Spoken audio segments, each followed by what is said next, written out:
So it's the 19th of April already, still getting close to the end of the month. And on the tracker right now, the whole story is about Goog, which I'll explain in a minute. And certainly the three leaders up the front are having a bit of fun. But anyway, we're actually on the road at the moment and sitting in the car on the side of the road. We've got a 4-hour drive up to Brest to give a presentation to a large group of university students, effectively, about adventure. Anyway, so I knew you were all keen, so we thought we'd do it from the car. So we left early this morning. So yeah, Goog's challenged with some aspects of the GGR, and as you know, he had a 4.5 hour time penalty that has to be served in a penalty box, and he's basically yesterday refused to do it. And if it doesn't happen today, then he will actually be out of the Golden Globe. And it's a bit of a long story, but when the entrants are sailing through the Southern Ocean, they get the time penalty if they dip into the zone. Now, we offer, without obligation, to try and alert entrants when they get too close.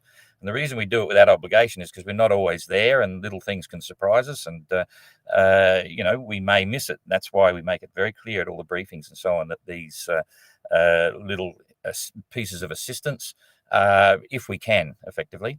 And I forget the actual circumstances surrounding Goog's situation, but it goes something like this, if I remember correctly, that we checked late afternoon one day. I think it was on the weekend. The weather was not looking at all like it's going to push him into the zone, and he was steering away from the zone. And so we left it at that. And lo and behold, next morning, or sometime later the following morning, it was a great surprise to see him already in the zone. We immediately told him. He was able to dip out, and that's how it happened. And Kirsten got really close in a similar situation on another occasion, but didn't quite dip in, and a couple of others have caught us short as well. So it's not in the notice of race. It's not in the sailing instructions. It's not part of the GGR. It's something that we try to do, but we don't guarantee it. And he's of the opinion that we let him down, and it's our fault that he went into the zone, so he refused to do it. Now, when you have your penalty box, you're given a timeline, and at that time, you have to sail and stay south of that latitude when it's given. I proceeded and foresaw that this was going to be an issue, so I gave him 2 days, which was unusual. Usually, you'd get told, okay, 2 days, in a day's time, 1200 UTC, you must start your penalty box. I gave him one yesterday. He refused to do it. He's got one today at 1200 Zulu, and you can't proceed north of that line until you actually have served your penalty box, penalty time. So if he doesn't serve the time and continues, then he hasn't completed the course. He's not recognised as such. And if he carries on for a week, if he wants to get back into the GGR, he's got to sail south to that same latitude and then serve the time again and return. So I have no idea. We've had various messages in the last 24 hours, back and forwards. Had a phone call. He hasn't confirmed or said anything whether he will continue on. But the reality is, if he doesn't serve that penalty box, then he will actually be out of the GGR. He'll be disqualified because he'll be a non-finisher because he hasn't actually done the course.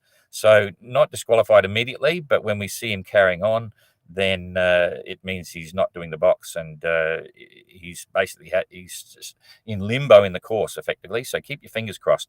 We put the tracker up on a slightly 1 hour timeline close to the event, so that we can keep track of it. So for Goog's sake, we hope he does the time penalty and everything keeps going. So that will be part of the course.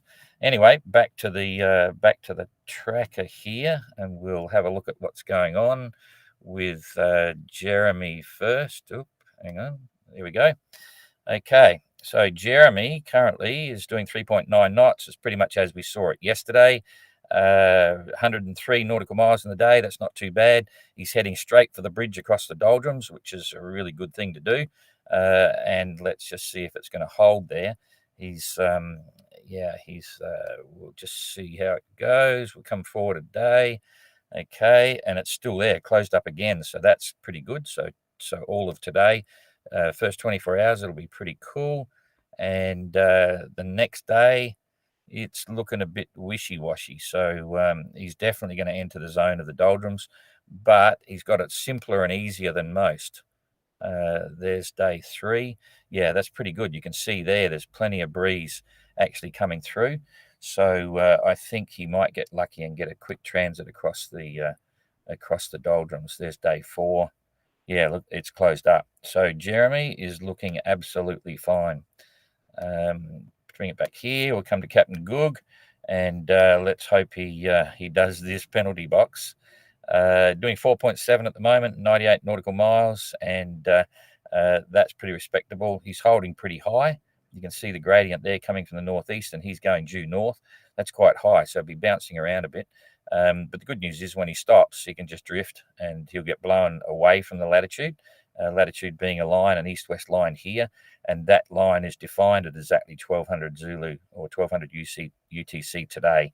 So it'll be in the next few hours that we find out if he's going to continue or not. So looking at the weather for him in the next 24 hours, there goes the first day, still in the trades, but they're getting a little bit lighter. And we come across again to day 2. Still in the trades, getting lighter. Wow, there's a big hole up there. So that's the one that's probably influencing them up the top. No, it's still a bit far away. But yeah, that's a big hole that's forming into a high there. So that's going to be a big South Atlantic high by the look of it. Anyway, he's in the trades, which is where we place them to do the penalty box. And in fact, you can see we preceded this weather. Normally, the penalty box doesn't come into effect until you pass 20 degrees north here. But we could see that was the time to do it. So he's had yesterday, didn't do it. Today, last chance. Fingers crossed for Goog. It's a lot of pressures in the GGR, but that's what it is. And now, this is very interesting indeed. And in fact, first impressions, when you look at what's going on here with, I'll bring this over. I'm trying to get to Les Sables here. Yeah, that's about it there. First impressions. Well, first of all, Kirsten's parked, doing one knot, but she was going slower than that the preceding 4 hours. But she's still managed 81 nautical miles in the last 24 hours. That's not too bad. Still, looking reasonable. Simon's doing 4.4 and managed 101 nautical mile in the last 24 hours. And Abelish doing 0.8 of a knot right now, but he was moving quite well previously in the previous 4 hours, but he's done 97. So they're all moving on a par. It looks a bit horrific because you sort of look at this and you go to Abelish, to Les Sables d'Olonne over here, and okay, you've got 1161 nautical miles. You think it looks as if Kirsten's way behind, never recover. It's not as bad as it looks if you're looking at run lines. She's only 1,183 nautical miles behind, or from Les Sables d'Olonne. But tactically, it's a little bit more demanding than that. So, but before we go there, Abelish is now king of the leaderboard. He's holding first place, and distance to Les Sables d'Olonne is 1,171 nautical miles. And for Kirsten, it's 1,196. So he's finally made it technically, and also I would say on the track he's looking pretty good as well. Captain Goog's got 2,500 nautical miles to go, which is pretty respectable. He's still in the hunt, not for still doing quite well in perspective for the whole race. He's always so well, but Simon, of course, forget it. Jeepers, slow as a wet wig. He's only got 1,069 nautical miles to go. So Howden's is really flying, and let's see if he can be the first boat in, first Chichester boat there. It's looking likely. Jeremy, 3,323 nautical miles, enjoying the trade winds, kicking back, relaxing before he gets the headwinds when he crosses over the doldrums. So everyone's looking pretty good, but the big news, as I say, Abelish and Bayonet, he's up there for the first time in a long time. So that's kind of cool. And what's going to happen to the weather? This is where it's going to get more and more tricky, but we'll just play it by ear here. I want to see the weather developing, so I'll come back one. I think you can all see that. Very tricky stuff, and it's going to be hard to predict, but we'll just bounce it through and see what happens. 2, 3, 4, 5, 6 hours. So within 6 hours, Kirsten's back in the breeze. Okay, she's already heading in the right direction. The previous 4 hours, she was basically going east, and it was frightening to look at. You think, but it's not as bad as it may look. but it'll take her a while to get going.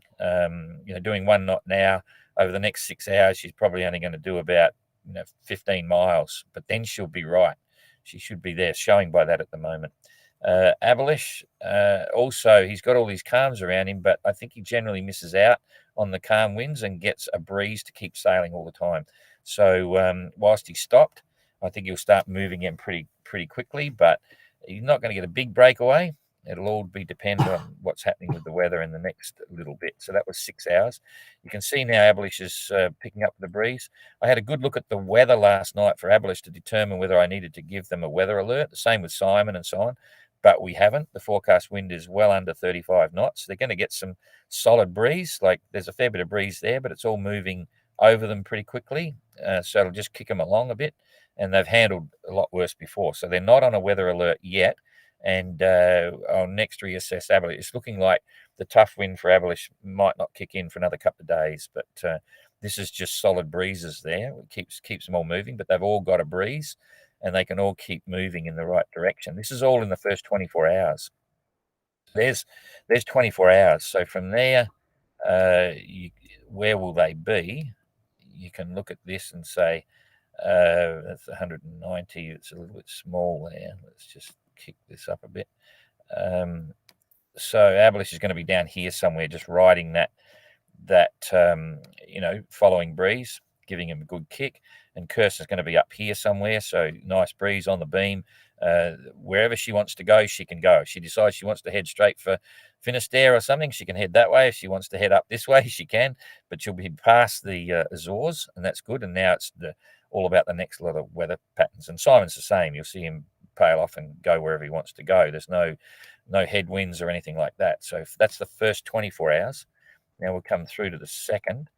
And you can see this is one of the reasons I'm not worried about Abelish here, is because with the weather, there's a fair bit over here, but he's going to be up here somewhere, and it's starting to, or you'll see what happens anyway. Kirsten and Simon, they've got breeze as long as they don't head over this way, but the law of averages says they should get there. So, rightio, you can see there's 48 hours. So this is coming up to 48 hours now. Okay, and you can see that heavier weather starts to break up. On windy, it's even more pronounced how that's happening. And Abelish at that stage would imagine he'll be about 240. So he should be down here somewhere. So it just breaks up and goes just north of him, but we'll watch it. I'll have another look tonight and see what happens. He's really, in the conversation we had yesterday on SoundCloud, is very clear that he knows what he's doing with the weather in terms of all the interactions up here. He studied it, he knows it a lot, and he's really watching his barometer. So he's just sailing to his barometer, doing all the right things that a good sailor would do. He understands weather for lots of reasons. He's a pilot, he's a commander in the Navy, or was, and when you fly or sail, you live weather. So he's very in control with that side of it. Anyway, same time, Kirsten's got breeze. They'll be coming up here. Abelish will have a lot more breeze. But these guys down here, they should have spinnakers up and things like that. So they should be, getting to a similar boat speed. So they're converging still. So by 2 days out, they're still converging. And overall, you couldn't ask for better weather. If you look at this, you've got all the wind in the right direction. It's not too strong, not too light. So day 3, it's a boat race. Okay. So this is coming through to the end of the day on day 3. And really, unless Kirsten pulls out down here, and I don't think she would because that's Portugal, she's bound to be coming up this way, and Abelish is going to be coming that way. They're going to converge, but at the moment, I would have to say that Abelish on the course is probably going to be looking like a day ahead by the time he's here. But then Kirsten's got 23 hours compensation, so it's ongoing. So that's as far as I'm going to follow the people, but we'll have a look at the weather just to see what's going on there. I don't want to predict where they'll be any further because it's a bit hard to follow the weather, and the forecast might not be right. But generally, we'll just follow this through. You can see the breeze is favourable direction heading into the Bay of Biscay, and that's day 4. So they've still got good breezes back there. We'll go through to the 24th. So 24th, there's day 5. So at day 5, you've got to say they'll be at least 600 miles or so in front as a little fleet. So this is day 5 is the winners and losers thing. Some of it may be. It just depends. So they're still entering the Bay of Biscay. So they could be. Yeah, that's possibly about where they might be. Kirsten will be a little bit back here. That's okay. And the distance at that point into Les Sables d'Olonne is only 400, if I say 500 miles. So by the 24th, they'll be 500 miles out. Okay, and that would suggest people. I'm posting various places giving people ETAs, and someone suggested that Bayonet might be there by the 26th. No, I don't agree with that. It's just about physically impossible. Not that anything is impossible, but certainly if you say this was true to form, as I've just suggested, 500 miles there, that 500 miles, if the wind direction is right and favourable, it's still going to take 4 days, and that's on the 24th. So 4 days on the 24th is 28th. So I'm still maintaining the absolute earliest anyone will get there is on the 28th.